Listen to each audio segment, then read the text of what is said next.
Hello viewers. देखिए, आज का अपना वीडियो लेक्चर है लॉस्ट स्प्रिंग। सेकंड लेसन है अपना इस फ्लेमिंगो बुक का और बहुत ही खूबसूरत सी कहानी। इस कहानी में दो जगहों के बारे में बात रहेगी, या यूँ कह दें दो कहानियों को इसमें शामिल किया है। और अपनी इस कहानी का इस लेसन का जो टाइटल है वो आप देख पा रहे हैं क्या है, lost spring stories of stolen childhood. खोए हुए बचपन की कहानियाँ, लॉस्ट स्प्रिंग। अब यहाँ पर स्प्रिंग से मतलब आप क्या समझ रहे हैं? स्प्रिंग का मतलब तो होता है वसंत, और वसंत जो खो गया। तो ये वसंत कैसा है? जीवन का वसंत। और ये यूँ कहते जीवन की शुरुआत जो होती है वही बर्बाद अगर हो जाए तो उसके बारे में कहानी है, एक बच्चों के बारे में। तो सीधे सीधे तौर पे अगर हम बात करें तो ये जो चिल्ड्रंस है उनके राइट्स के बारे में, उनके ख्याल रखने के बारे में, या यूँ कह दें बाल अधिकार और बाल संरक्षण को लेकर एक कहानी है। बहुत ही अच्छी कहानी है। इसमें दो कहानियाँ हैं, थोड़ी सी मैं इसके बारे में बात कर लेता हूँ आपसे। दो कहानियाँ, जिसमें पहली कहानी रहेगी साहेब आलम। अपना कैरेक्टर जो है इस कहानी का साहेब आलम, सीमापुरी में रहने वाले लोग हैं। काम इनका है रैग पिकिंग का, कचरा बीनने का। क्या बताया मैंने? कहानी का मुख्य कैरेक्टर है अपना साहेब आलम, जो छोटा बच्चा है। रहते दिल्ली के पास में सीमापुरी में। काम इनके परिवार का है कचरा बीनना। दूसरी कहानी जो है उसमें अपने जो मेन कैरेक्टर है, जो बच्चा है, उसका नाम है मुकेश। मध्य भारत में फिरोजाबाद के रहने वाले ये हैं। काम इनका है चूड़ियाँ बनाना। अब देखो, दोनों कहानियाँ एक दूसरे से अलग भी है और काफ़ी जुड़ाव भी रखती है। अलग इसलिए है कि दोनों अलग अलग जगहों पर सिचुएटेड है, इनका काम धाम अलग है, बच्चों के सोचने का नज़रिया अलग है, अवस्थाएं अलग हैं, ये सारी चीज़ें अलग हैं। लेकिन बहुत सारी चीज़ें समान है। जैसे कि यहाँ के बच्चे भले सीमापुरी के हो या फिरोजाबाद के हो, इन्होंने अपना जो मूल अधिकार है जीवन में, जो इनको अधिकार मिले हैं, जैसे शिक्षा का अधिकार होगा, जीवन जीने का अधिकार हो गया है, ठीक है। बहुत सारे ऐसे जो जन्मजात बच्चों को जो प्राकृतिक अधिकार मिले, इनसे ही वंचित रह गए। डिप्राइव्ड चाइल्ड जो है ये दोनों ही हैं। एक बात तो ये रही। दूसरी बात, जिस जगह पे ये रहने वाले लोग हैं वहाँ की स्थिति बहुत ख़राब है, या यूँ कि सैनिटाइजेशन जो है, हाइजीन कंडीशन जो है इनकी बहुत ख़राब है। साफ़ सफाई का इन लोगों को नहीं पता है, शिक्षा का ज्ञान इनको नहीं है, और जो इनकी डेली नीड है वो फुलफ़िल नहीं हो पाती। इस मामले में लेकर ये बहुत ही एक दूसरे से जुड़े हुए हैं, या यूँ कहें कहानी एक दूसरे से जुड़ी हुई है। पहली कहानी अपनी रहेगी साहेब आलम, साहेब की कहानी सीमापुरी से है। हाँ, एक और अंतर इसमें है, कहानी को पढ़ते हुए आपको पता चलेगा। सीमापुरी में रहने वाले लोग यहाँ के मूल निवासी नहीं हैं, ये है रिफ्यूजीज़, शरणार्थी है। बांग्लादेश ढाका से यहाँ पर आए हैं और गैरकानूनी रूप से यहाँ पर आकर बस गए हैं अपना जीवन चलाने के लिए, सरवाइव करने के लिए। और देखिए, बहुत ही बड़ी बात यह है कि जीवन जीने के लिए, जिंदा रहने के लिए, पहचान से, अपने मुल्क से, नाम से कहीं ज़्यादा ज़रूरी है कि शाम होते होते बिस्तर पर जाने से पहले उनको भरपेट खाना मिल जाए।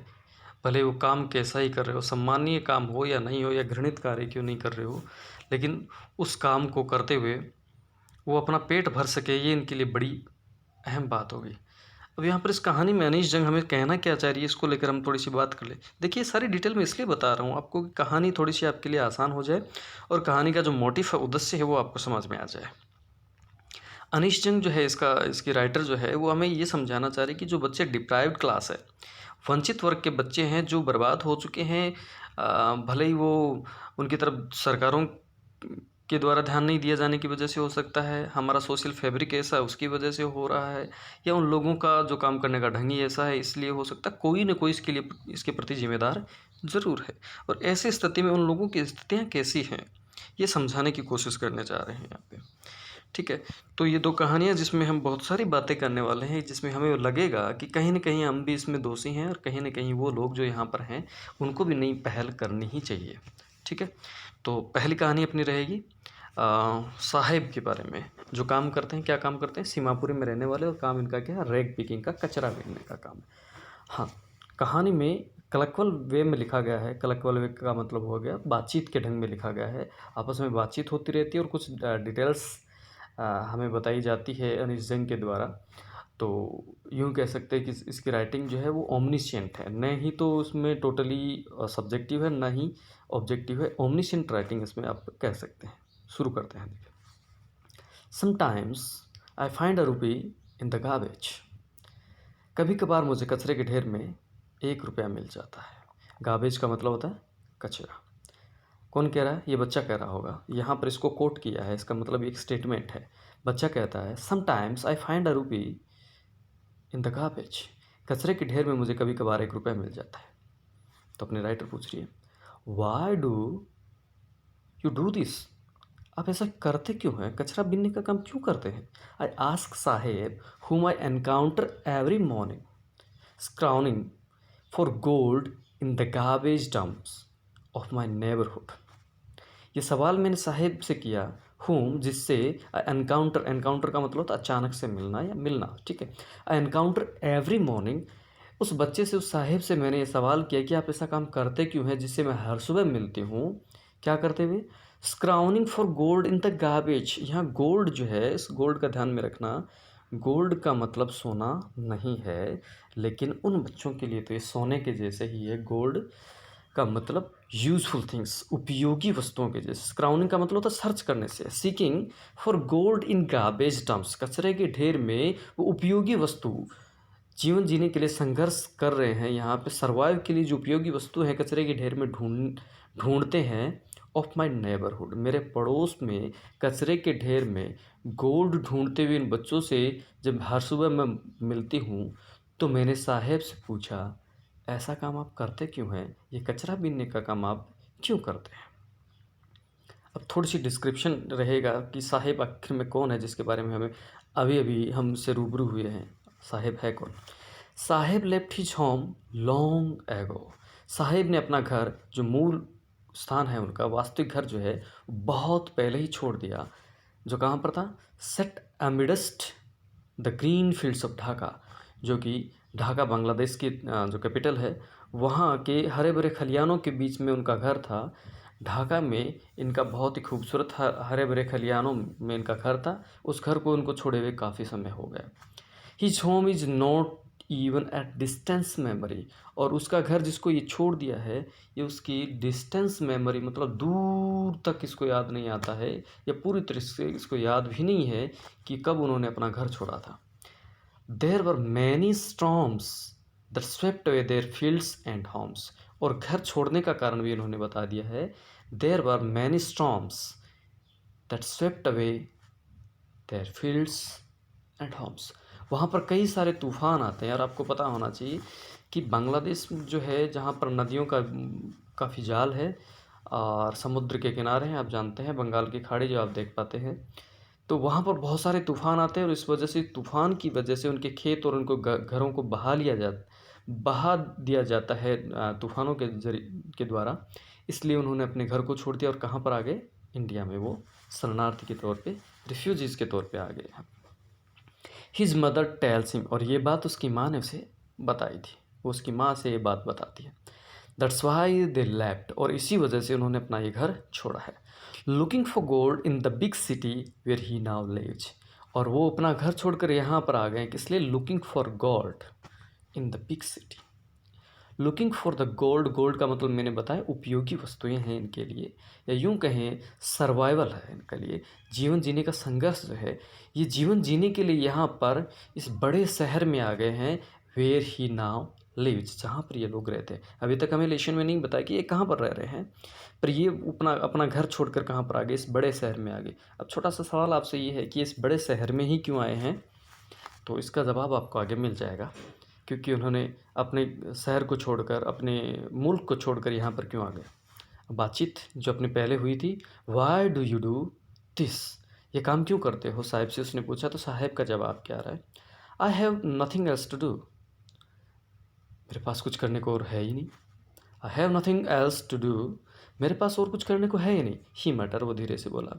लुकिंग अवे, दूसरी तरफ देखते हुए, सामने नज़र से नज़र न मिलाते हुए वो कह रहा मेरे पास करने को कुछ और है ही नहीं। गो टू स्कूल, ऐसा क्लिपली, मैंने यूं ही कह दिया, एवं ही मैंने कह दिया, तो फिर कुछ करने को नहीं तो स्कूल जाओ।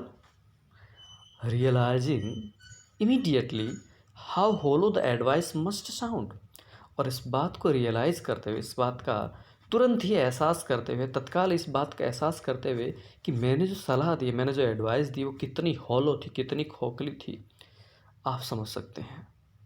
क्योंकि ऐसे बच्चों के लिए स्कूल का कोई महत्व नहीं है। और एक बार ये जो जवाहरलाल नेहरू ने भी ये कहा था कि भूखे लोगों के लिए वोट का कोई महत्व नहीं, मतलब राजनीति, मुल्क और ये जो बड़ी बातें हम ये करते हैं, भूखे लोगों के लिए इनका कोई महत्व नहीं। स्कूल शिक्षा भी तब जाके दिमाग में आएंगी, तब जाके महत्व रखेंगी, जब बच्चा अपना जो बेसिक नीड है, फंडामेंटल नीड फुलफ़िल कर पाता हो, रोटी कपड़ा मकान की जो ज़रूरतें पूरी कर पाता हो, तो ही ये सारी चीज़ें महत्वपूर्ण है। बच्चे का जवाब क्या है, जब उससे पूछा गया गो टू स्कूल, तो उसका जवाब क्या था, there is no school in my neighbourhood, मेरे पड़ोस में कोई स्कूल है ही नहीं। When they built one I will go, जब वो इस घर को जब वो उस स्कूल को बनाएंगे, मेरे पड़ोस में कोई स्कूल है नहीं, और जब वो स्कूल को बनाएंगे चला जाऊँगा। बड़ी मासूमियत से जवाब दे रहा बच्चा कि मेरे पड़ोस में कोई स्कूल है ही नहीं, और जब वो बनाएंगे तो मैं चला जाऊँगा। ठीक है, आगे चलते हैं। If I start a school will you come, अगर मैं स्कूल शुरू करूँ तो क्या तुम आओगे। आई आस्क, मैंने पूछा। हाफ जोकिंग, आधे मजाक के साथ आधे सीरियस, ये यूँ कहें मैं पूरी तरीके से सीरियस नहीं थी, पूरी गंभीरता के साथ मैंने नहीं पूछा था। मैंने पूछा अगर मैं स्कूल शुरू करूँ तो तुम आओगे। यस इसे, उन्होंने कहा हाँ बिल्कुल आऊँगा। स्माइलिंग ब्रॉडली, एक लंबी मुस्कान के साथ उसने कहा बिल्कुल आऊँगा। इसका मतलब बच्चे की मानसिक स्थिति क्या है, पढ़ने की है, उसकी इच्छा है, जिज्ञासा है कुछ जानने की, मगर उपलब्ध संसाधनों की कमी होने की वजह से वो बच्चे ये नहीं कर पाते। भले इसमें कोई भी दोषी रहा हो, उनका परिवार इस बात के लिए दोषी रहा होगा, समाज इसके लिए दोषी रहा होगा, कोई भी, लेकिन ये जो बच्चा है पढ़ने को इच्छुक है। A few days later I see him running after me, कुछ दिनों बाद उस लड़के को मेरी तरफ दौड़ते आते हुए मैंने देखा, और बच्चा पूछ रहा है इज योर स्कूल रेडी, क्या आपका स्कूल तैयार हो गया। उसने पूछा ना अगर मैं शुरू करूँ स्कूल तो क्या तुम आओगे। और बच्चा इस बात को उसने बड़ी ही यूँ कहें तो गहराई से ले लिया कि हाँ पता नहीं ऐसा हो जाए। जाके पूछता है कि आपकी स्कूल तैयार होगी। It's takes long built a school, ऐसे मैंने कहा स्कूल को बनने में बहुत समय लगता है। Embarrassed at having made a promise that was not meet, और शर्मिंदगी महसूस करते हुए, अम्ब्रेस्ड का मतलब क्या, शर्मिंदगी महसूस करते हुए किस बात को लेकर, eight having made a promise कि मैंने एक वायदा कर दिया है इससे, मैंने एक ऐसा वादा इससे कर लिया है, दैट वाज नॉट मीट, जो पूरा नहीं होना है। इस बात को लेकर शर्मिंदगी महसूस करते मैंने यूं ही उसको जवाब कह दिया स्कूल को बनने में बड़ा समय लगता है, but promise like mine around in every corner of his bleak world, लेकिन मेरे जैसे वायदे, मेरे जैसे ही प्रोमिसेस जो है इस अंधेरी दुनिया में, जो उनका जो जीवन है उसमें इस प्रकार के मेरे जैसे खाली खोखले वादे न जाने कितने होते होंगे। After months of knowing him, महीनों तक या महीनों बाद उसको जानने तक, महीनों तक हम मिले और उससे काफ़ी अच्छी जान पहचान होने के बाद, I ask him his name, मैंने पूछा उससे उसका नाम पूछा। साहेब आलम, ही अनाउंस्ड, उसने अपना नाम का उच्चारण क्या किया, साहेब आलम, उसने घोषणा करी। He doesn't know what it means, उसे पता नहीं कि इसके नाम का मतलब क्या होता है। साहेब का मतलब होता मालिक और आलम का मतलब होता जहान, दुनिया, यूनिवर्स। उसे नहीं पता कि मेरे नाम का मतलब है दुनिया का मालिक, यूनिवर्स का मालिक, ब्रह्मांड का मालिक मेरे नाम का मतलब होता है। If he new it's meaning, और अगर इसका मतलब वो अगर वो जानता, क्या नाम, क्या मतलब, लॉर्ड ऑफ द यूनिवर्स, ब्रह्मांड का मालिक, दुनिया का मालिक, he would have a hard time believe it. और अगर उसे अपने इस नाम का मतलब भी पता होता तो शायद ही इस पे यकीन कर पाता। Unaware of what his name represent, क्योंकि वो इस नाम पर यकीन नहीं करता। क्यों? कि ब्रह्मांड का मालिक मेरे नाम का मतलब है, और मैं अपने जीवन जीने के संघर्ष में सिर्फ और सिर्फ कचरा बीनता हूँ। इस बात से, अपने इस नाम से अनजान होते हुए, unaware of what his name represents, कि उसका नाम किस बात का प्रतिनिधित्व करता है, इस बात से अनजान होते हुए, he roams the streets with his friends, अपने दोस्तों के साथ गली गली में भटकता आवारा घूमता रहता है कचरा बीनने के लिए। An army of barefoot boys, नंगे पैरों वाले बच्चों की एक सेना। देखिए ये जो है आर्मी, जो है आर्मी, जो मेटाफर यूज़ लिया गया है यहाँ पर, बहुत ही कमाल का, यूँ कहें तो मेटाफर यूज़ लिया गया है। आर्मी क्यों कहा है इसको? सेना, सेना का मतलब काम क्या होता है? वो एक डिसिप्लिन में, उनका एक उद्देश्य होता है, एक निश्चित कार्य होता है उनका, और उसको फुलफिल करने के लिए, उसकी पूर्ति के लिए वो हमेशा तत्पर रहते हैं। उनका एक रूटीन होता है, डिसिप्लिन होता है। Army of barefoot boys who appear like the morning birds and disappear at noon. और वो बच्चे यहाँ पर जो आते हैं, who appear like the morning birds and disappear at noon, ऐसे बच्चे जिनका कचरा बीनने का काम है, और वो सुबह आते हैं, जैसे सुबह जानवर जो दाना चुनने को आते हैं, कबूतर वगैरह आते हैं, उसकी भांति ये सुबह मॉर्निंग बर्ड की भांति आते हैं। एंड डिसअपीयर एट नून, और दोपहर होते होते सब अपने अपने घरों में चले जाते हैं। यहाँ पर देखिए आर्मी मेटाफर यूज हुआ है, और मॉर्निंग बर्ड है वो सिमिली यूज हुआ है। ठीक है, तो वहाँ ये जो है सुबह सुबह आते हैं, कचरा बीन के निकल जाते हैं। Over the months I have come to recognise each of them, महीनों बाद मैं हर एक बच्चे को जो इस आर्मी का हिस्सा था, या यूँ कह दें साहिब के साथी जो लोग थे, हर एक बच्चे को मैं पहचानने लगी थी। बात करते हैं उनसे। Why aren't you wearing chappals, I ask one, मैंने एक से पूछा कि आप चप्पल्स क्यों नहीं पहनते हैं, स्लीपर्स क्यों नहीं पहनते आप? बच्चे का जवाब क्या है? My mother didn't bring them down from the self, मेरी माँ ऊपर से, जहाँ पे जो सेल्फ है, सैतीर जो रखी बना रखी है, वहाँ पर से उतार के ही नहीं देती। बहुत मासूम सा जवाब बच्चे का, मेरी माँ मेरे को उतार के ही नहीं देती ऊपर से। ये आंसर सिंपली, साधारण तरीके से उसने जवाब दिया। Even if she did he will throw them off. दूसरा बच्चा क्या कह रहा है? Added another who is wearing shoes that not match. तो दूसरा बच्चा क्या कह रहा है? अगर इसकी माँ इसको ऊपर से चप्पलें जो है उतार के भी दे देना तो इनको फेंक देगा। दूसरे बच्चे ने कहा who is wearing shoes that not match, उसने ऐसे जूते पहन रखे थे जो मैच ही नहीं करते। दूसरे बच्चे ने जवाब दिया when I comment on it he shuffles his feet and says nothing. मैंने जब उस पर कमेंट किया, मैंने उनके जूतों को लेकर कमेंट किया, मैंने कोई टिप्पणी करी, मैंने कमेंट ऑन इट, मैंने उनके जूतों पर जब टिप्पणी करी, ही सफर्स हिज फीट, उस पैरों को नीचे पीछे खींच लेता है, एंड से नथिंग, और कुछ नहीं बोलता है। आई वांट शूज, से द थर्ड बॉयज। तीसरे लड़के ने कहा मेरे को जूते चाहिए। Who has never on a pair of his life, who has never on a pair all his life, जिसने अपने जीवन में कभी एक जूते जोड़ी नहीं प्राप्त किए। बच्चा क्या कह रहा है? मेरे को जूते चाहिए। Travelling across the country I have seen children walking barefoot. देश भर में भ्रमण करते हुए मैंने नंगे पैरों से घूमने वाले बच्चों को देखा है।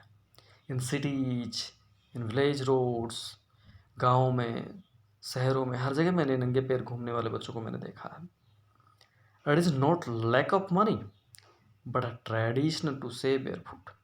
अच्छा, ये इसलिए नहीं है कि उनके पास पैसों की कमी है, but a tradition to stay barefoot, लेकिन उन लोगों की परंपरा ही ऐसी हो गई कि वो नंगे पांव रहते हैं। इट्स वन एक्सप्लेनेशन, एक व्याख्या हो सकती है कि इनकी ये ट्रेडिशन है। I wonder if this is only an excuse to explain away perpetual state of poverty. और मैं अक्सर सोचती हूँ, मैं थोड़ा इसको ऐसे कर लेता हूँ,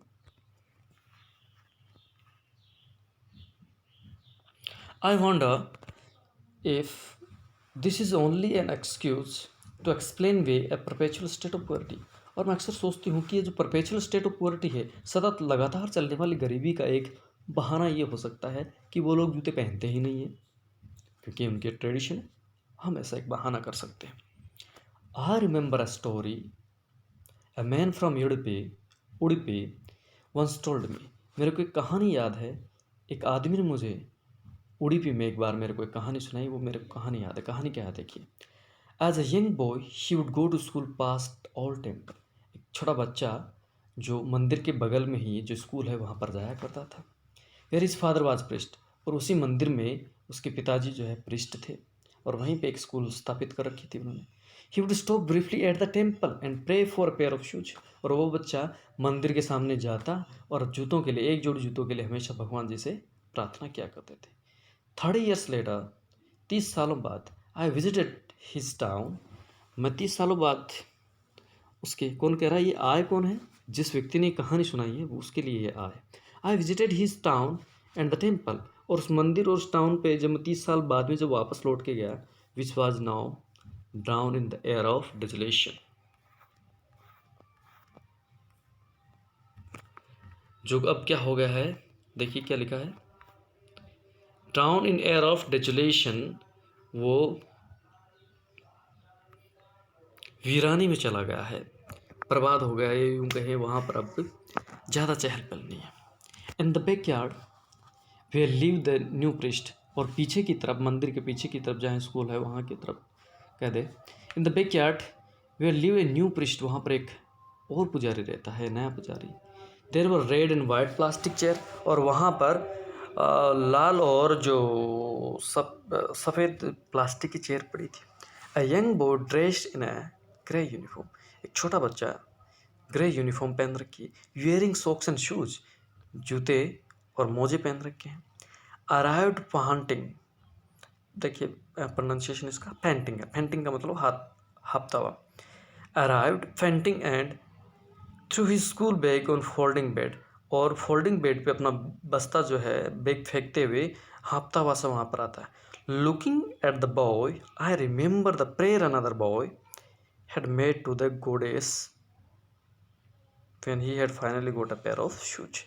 उस बच्चे को देखते हुए मुझे वो पहले वाला जो प्रार्थना वाला बच्चा जो है मेरे को पुनः याद आया, जो देवी माँ से, गोडेस से, जो मंदिर के सामने आकर हमेशा प्रेयर करता था।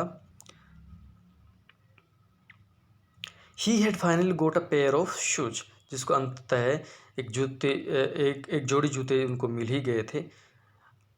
उसके बारे में मेरे को तो पुनः याद आ जाता है। Young boys like the son of priest now वोर शूज।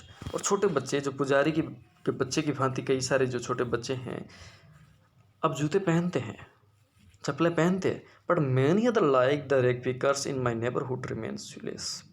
लेकिन मेरे पड़ोस में रहने वाले कचरा बीनने वालों की भांति बहुत सारे ऐसे दुनिया में, भारत में ऐसे बहुत सारे लोग हैं जो अब भी नंगे पैर है, बिना जूतों के। My acquaintance with the barefoot rag pickers lead me to Seemapuri. ये देखिए, ये मुख्य बात ये रहेगी कि ये कहानी कहाँ से ली गई, सीमापुरी के बारे में है। और इसके बारे में हम बात करेंगे। सबसे महत्वपूर्ण पैराग्राफ अपने इस लेसन का होने वाला है, तो ज़रा गौर से देखेंगे आप। माई एक्वेंटिस मतलब जान पहचान। My acquaintance with the barefoot ragpickers lead me to Seemapuri. Ragpickers के साथ, नंगे पैरों वाले रैगपिकर्स के साथ मेरी जान पहचान मुझे कहाँ लेकर जाती है? सीमापुरी पर ले जाती है, सीमापुरी तक ले जाती है। अ place on the periphery of Delhi, जो दिल्ली की सीमा रेखा के पास है, दिल्ली के बॉर्डर के पास एक जगह है सीमापुरी। नंगे पैर वाले जो कचरे बीनने वाले बच्चे हैं, उनकी पहचान मुझे सीमापुरी तक लेके चली जाती है। Yet miles away from it, क्या कहा इसने? A place on the periphery of Delhi yet miles away from it, metaphorically. हालांकि ये दिल्ली के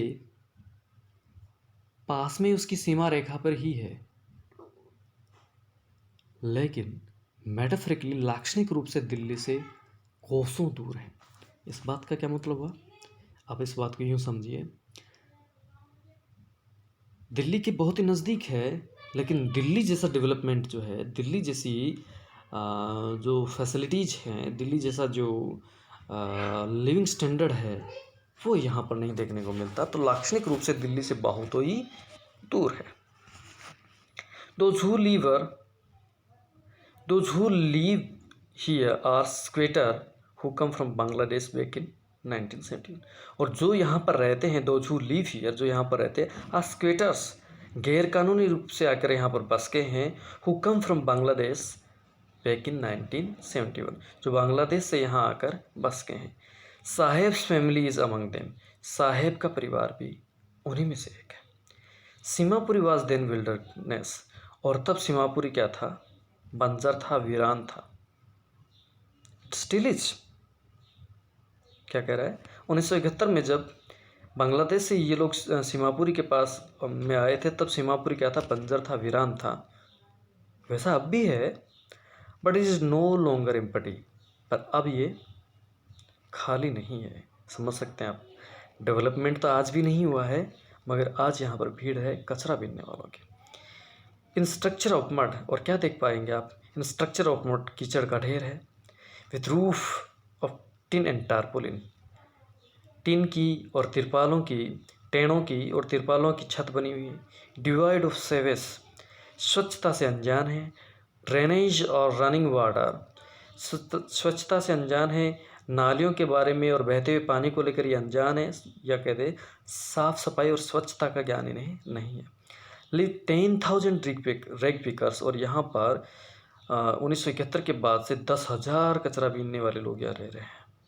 they have lived here for more than 30 years without an identity, और ये लोग यहाँ पर 30 सालों से बिना किसी पहचान के 30 सालों से यहाँ पर रह रहे हैं।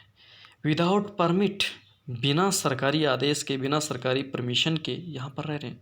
But with ration cards that get their name to voter list, लेकिन इनके पास राशन कार्ड है, और राशन कार्ड से इनका नाम वोटर लिस्ट में चला जाता है। And enable them to buy grain, और उस राशन कार्ड से ये क्या कर सकते हैं? अनाज खरीद सकते हैं। अब आप समझ सकते हैं, सरकारें जो इनसे वोट मांगती हैं, उन्होंने कभी भी इनके बारे में ख्याल नहीं किया। सिर्फ और सिर्फ राशन कार्ड इसलिए बना दिया ताकि इनको जो राशन का जो सामान मिलता है, गेहूँ वगैरह जो भी मिलता है, वो मिल जाए, और बदले में ये हमें वोट दे। आगे की बात जो है बहुत ही कमाल की है। Food is more important for survival than an identity. बहुत कमाल की बात, आप चाहें तो इसको अंडरलाइन कर लें। Food is more important for survival, जीवन जीने के लिए खाना महत्वपूर्ण है बजाय पहचान के लिए। और आपको पता होना चाहिए, जीवन में पहचान तभी महत्व रखती है जब आपकी डेली नीड फुलफिल होती हो, आपके आधारभूत आवश्यकताएं पूरी होती हो, तभी पहचान महत्व रखती है। If at the end of the day we can feed our family, we go to bed without an aching stomach। और क्या कहते हैं? If at the end of the day, दिन के अंत तक, we can feed our family, अगर हम अपने परिवार को खाना खिला सकें, and go to bed without aching stomach, और बिना पेट दर्द किए अपने बिस्तर पे चले जाएं, we would rather live here than in the field that gave us no grain। तो हम यहाँ रहना ज़्यादा पसंद करेंगे बजाय उन हरे भरे खलियानों के, ढाका के उन हरे भरे खलियानों के, जिन्होंने हमें अनाज का एक दाना तक नहीं दिया। ये बात किसने कही?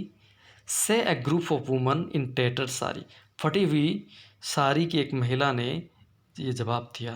व्हेन आई आस्क्ड देम, जब मैंने उनसे पूछा, why they left their beautiful land of green fields and rivers, मैंने जब उनसे पूछा कि आपने अपने खूबसूरत मुल्क को क्यों छोड़ दिया जहाँ पर हरे भरे खलियान और नदियाँ हैं, तो उसने क्या जवाब दिया?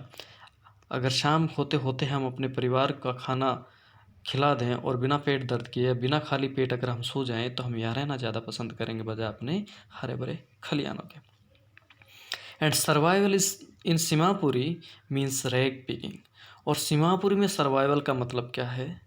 कचरा बीनना है। Through the years it had acquired the proportion of fine art, और वर्षों से इन लोगों ने कचरा बीनने का काम जो है उसको इस प्रकार से अपना लिया, इस प्रकार से असिमिलेट कर लिया जैसे कि ये कोई ललित कला हो, फाइन आर्ट हो। Garbage to them is gold. कचरा उनके लिए क्या है?